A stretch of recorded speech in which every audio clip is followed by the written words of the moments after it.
Yep, Sunday will be senior day for us. We'll have seven seniors that'll be will be doing our kind of a closing ceremony for them prior to the match, which will be is always something that's kind of exciting for us to be able to give them a little bit of extra prior to their last regular season home game at Ellis Field.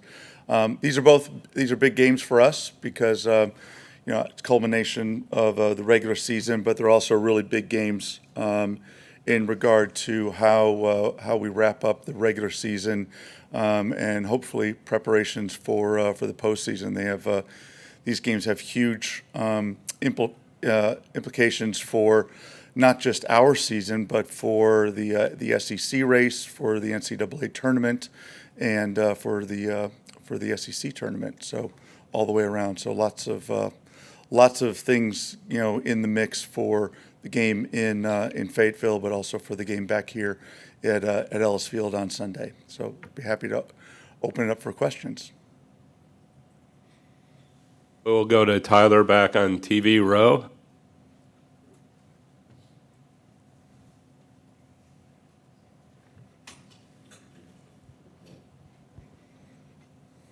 Yeah, Coach. First, with going on the road to Arkansas, kind of what challenges did they bring?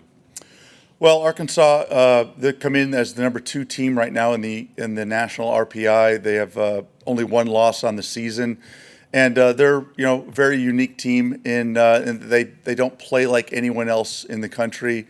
Colby Hale has done a great job of building a team that is very unique. They've built their team based on physicality, based on size and length, and basically the ability to put you under a lot of pressure. He's done it very scientifically, and you've got to really give them a lot of credit for the way that they've done it. They score a lot of goals by putting that pressure on you. They're bigger than you are.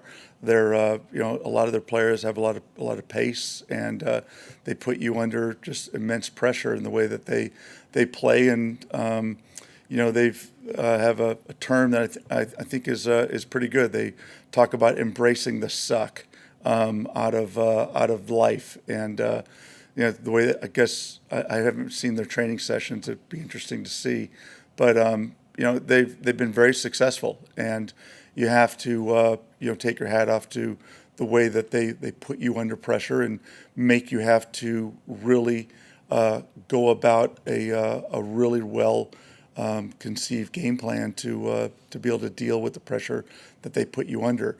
And they've been able to do a great job of building great crowds, a lot of enthusiasm around the program, and just a really, really well conceived plan in the way that they do it.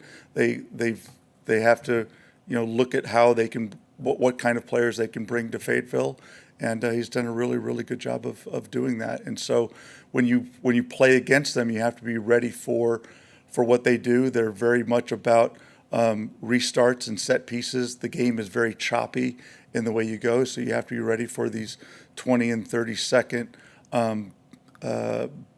fights and battles. And if you're not ready for it, then you're going to get overwhelmed. And we've had some great battles with them the last couple of years, and they've been 1-goal games, and they've all come down to these little bursts of intense fights and fist fights, and it's always a very interesting chess match. And I wouldn't say chess match; it's more of a street fight. And then you said this week is critical as you get ready towards the end of the regular season. You have Mississippi State, another big one coming in at home. Kind of the challenges they present, and just how I guess impactful, important of a home match is this? Well, the game on Sunday as well. Mississippi State is the one team that beat Arkansas, and James Armstrong, same thing, done a wonderful job. It's a senior-dominated team. It's a team that's been building towards this season. They've got they're on a roll. I think they've won 10 in a row, maybe. I know they won at least 9 in a row. They've done it with a real air of confidence, and they play with this kind of real real sophistication to the way they're going to do it. They know how they want to play, so they really play on the front foot most of the time. So, we were able to go in and beat them in Starkville last year, which was something that really was a great boost to our season. So, them coming back here, I know that they'll come in with this level of confidence, trying to win, an SEC championship. The first SEC championship for Mississippi State would be a huge thing for the program, for their program, and it'll be on the SEC network. It'll be on the linear network. Something that is the game of the weekend.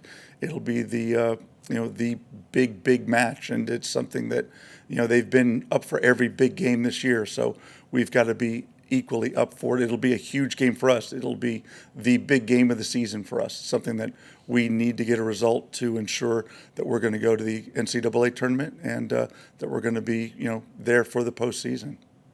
We'll go to Travis front row. Yeah, to the same measure, how comfortable are you with where you sit in RPI, and do you feel like these last two games in the tournament are kind of must-wins?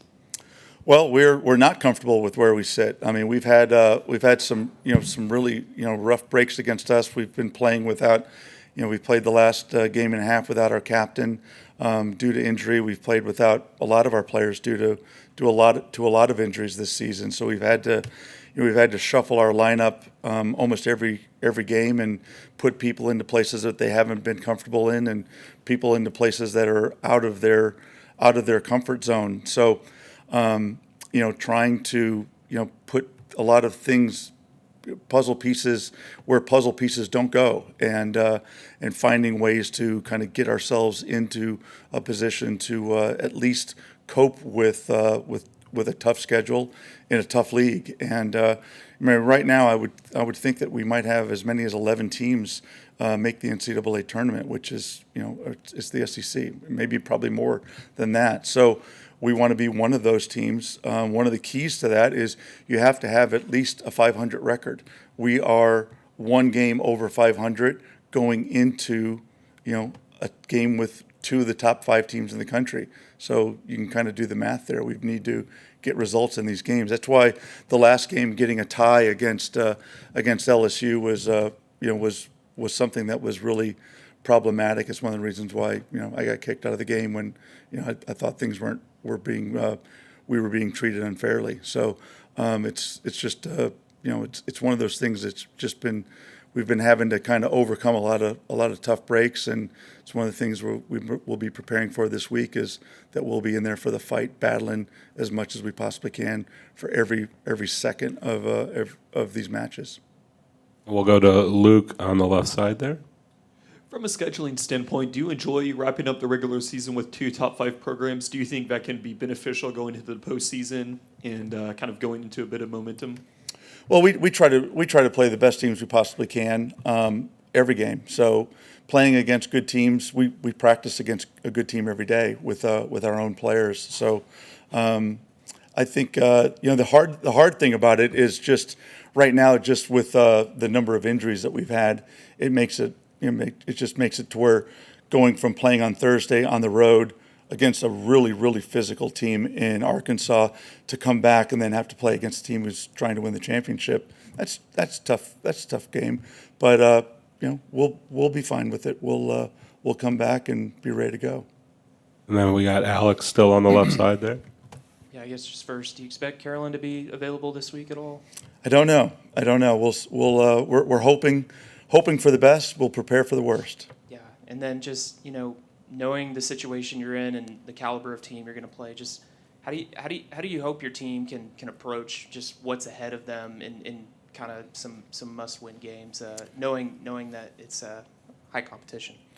Well, again, we'll prepare to the best that we can prepare. We'll try to, we'll have to look at the situation in regard to, trying to scheme for putting ourselves in the best positions for our players, playing to the strengths of our players, dealing with the special things that these two teams do. So each game will have a specific scheme to deal with what they do, but also understanding that we've got to do it to the way that we can play.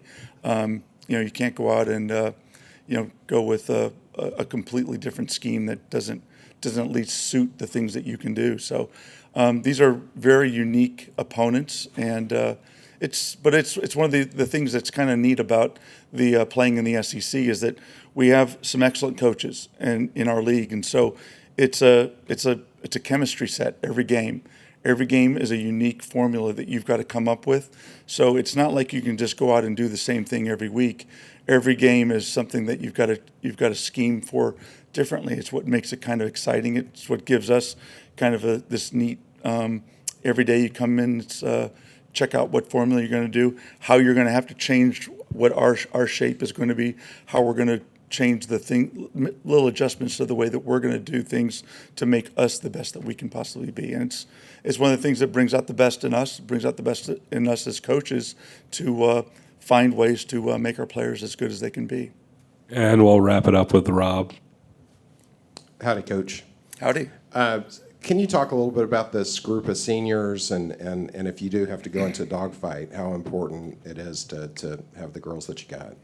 Yeah, I think when you look at the players that we have, you can look at we start with them and with the players who have experience as far as going through some really tough battles in their 4 years here, 5 years for some of them.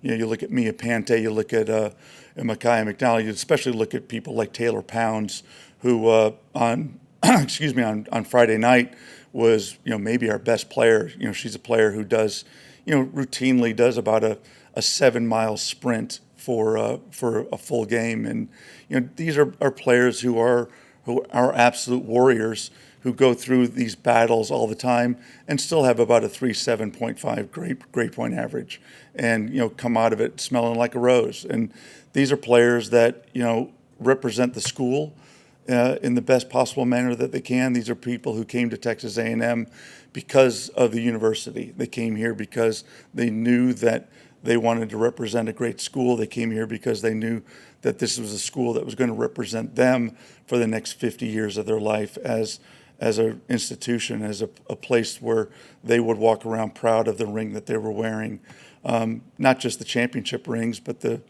gold that they were going to have on their right finger. And it's a place that that they could walk around and be proud of being a Texas A&M soccer player. The seniors that we have also been instrumental in attracting other players like themselves who are going to be good stewards of what the school stands for and good stewards of what our program has always stood for as far as being citizens on campus and around town, and people who for me make it to where I don't have to worry, that I sleep well at night knowing that they're representing on and off the field, in the classroom and around town. And so there's a lot of tremendous young women who are here who are going to be great mothers, great business leaders, great engineers, and super people all the way around. So I'm proud of them. I love them. Always will. And it's always neat when they come back and we get a chance to kind of share stories with their kids, and talk about the great things that they've done in their life and how their experiences as Aggie soccer players have helped them to go out and kind of change things around the world, and the positive things that they've been able to do because of the experiences that they've gained as soccer players here at Texas A&M.